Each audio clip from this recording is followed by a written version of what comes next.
Good morning friends. जैसा कि आप लोगों ने पिछले वीडियो में देखा, हम लोग इंडियन पॉलिटी से कुछ इम्पॉर्टेंट टॉपिक जो हैं वो डिस्कस कर रहे हैं, रिवाइज कर रहे हैं। अगर पुराना वीडियो नहीं देखा है तो डिस्क्रिप्शन में लिंक है, जाके ज़रूर देखना।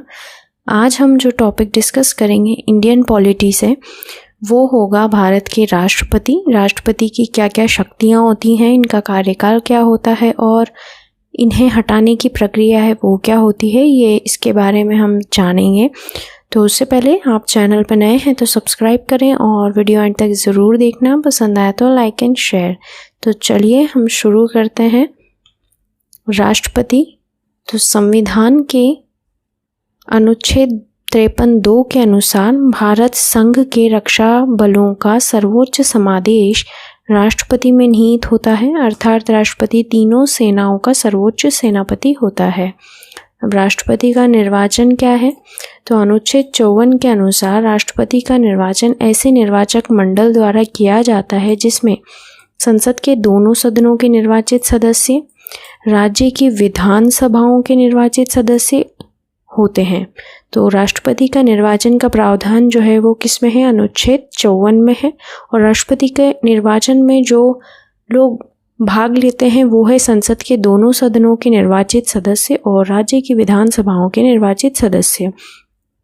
70वें संविधान संशोधन के अनुसार दिल्ली और पौंडीचेरी की विधानसभाओं के निर्वाचित सदस्य भी राष्ट्रपति के निर्वाचन में भाग लेते हैं। राष्ट्रपति पद के लिए आवेदन करते समय 50 प्रस्तावक और 50 समर्थकों की आवश्यकता होती है और जमानत राशि राष्ट्रपति के आवेदन के लिए 15,000 रुपये निर्धारित की गई है। अब आते हैं राष्ट्रपति की पदावधि कितनी है। तो पदावधि के बारे में जो प्रावधान है वो अनुच्छेद 56(1) में है। तो 56(1) के अनुसार राष्ट्रपति अपने पद ग्रहण की तिथि से 5 वर्ष की अवधि तक पद धारण करेगा, परंतु वह स्वेच्छा से पद त्याग कर सकता है। उसे महाभियोग द्वारा हटाया जा सकता है। राष्ट्रपति अपने पद की अवधि समाप्त होने पर तब तक पद पर बना रहता है जब तक कि उसका उत्तराधिकारी अपना पद ग्रहण ना कर ले। तो राष्ट्रपति की पदावधि जो है, कार्यकाल 5 साल का होता है। वह जब तक चाहे तब तक अपने पद पर बना रह सकता है, मतलब कि 5 साल में, और अगर चाहे तो उस पद का त्याग कर सकता है। तो ये जो त्याग पत्र होता है राष्ट्रपति का, ये राष्ट्रपति जो है उपराष्ट्रपति को देता है।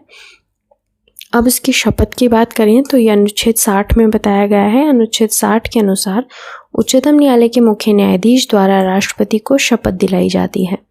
तो ये थे राष्ट्रपति से रिलेटेड कुछ इम्पोर्टेंट इंट्रोडक्शन, कुछ बातें। जहाँ तो राष्ट्रपति से रिलेटेड क्वेश्चंस जो बनते हैं वो आर्टिकल से रिलेटेड ही बनते हैं कि पदावधि की बात कौन से अनुच्छेद में की गई है, शपथ की बात कौन से अनुच्छेद में की गई है, उनका निर्वाचन जो है वो किस तरह होता है, कौन कौन से सदस्य भाग लेते हैं। तो इस तरह के क्वेश्चंस बनते हैं। तो चलिए अब आगे बढ़ते हैं। अब आती है राष्ट्रपति की योग्यताएं क्या क्या हैं। तो अनुच्छेद 58 में बताया कि राष्ट्रपति की योग्यताओं की बात की गई है। अनुच्छेद 58 में योग्यताएं हैं कि वह भारत का नागरिक होना चाहिए, 35 वर्ष की आयु पूरी कर चुका हो, वह संघ सरकार या राज्य सरकार में कहीं भी लाभ के पद पर कार्य न करता हो, वह लोकसभा का सदस्य निर्वाचित होने की योग्यता रखता हो। अगर ये सभी चारों क्वालिटीज़ एक राष्ट्रपति में हैं तो वो राष्ट्रपति बनने के लायक है, और ये प्रावधान है अनुच्छेद 58 में। तो अब राष्ट्रपति से रिलेटेड कुछ इम्पॉर्टेंट क्वेश्चंस हैं, वो भी देख लेते हैं। भारत के संविधान के अनुच्छेद 74 के अनुसार राष्ट्रपति किसकी सलाह से कार्य करता है, मंत्रिपरिषद, उपराष्ट्रपति, लोकसभा अध्यक्ष या राज्यपाल। तो सही जवाब है मंत्रिपरिषद। भारत के राष्ट्रपति के महाभियोग की प्रक्रिया है अर्धन्यायिक, कार्यपालिका प्रक्रिया, न्यायिक प्रक्रिया, विधायी प्रक्रिया। तो इसका सही जवाब है अर्धन्यायिक प्रक्रिया।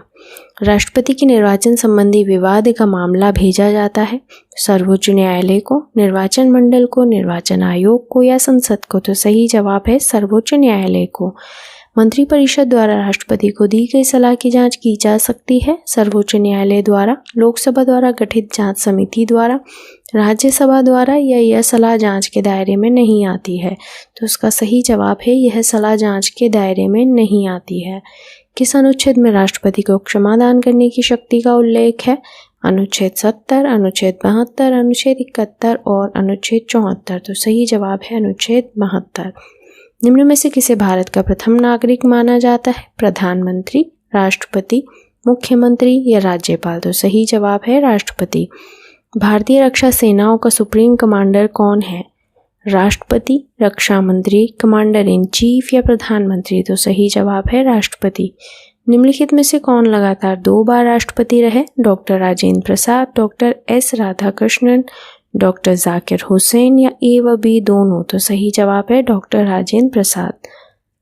संविधान के किस अनुच्छेद के तहत राज्य में राष्ट्रपति शासन लागू होता है? 360, 362, 356 या 256? तो सही जवाब है 356।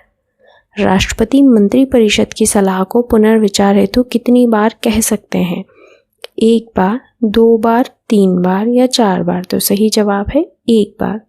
तो ये था हमारा राष्ट्रपति का क्विक रिवीजन। उम्मीद करते हैं आपको वीडियो पसंद आया है। अगर पसंद आया तो इसको लाइक करो और चैनल को सब्सक्राइब नहीं किया है तो वो भी करो।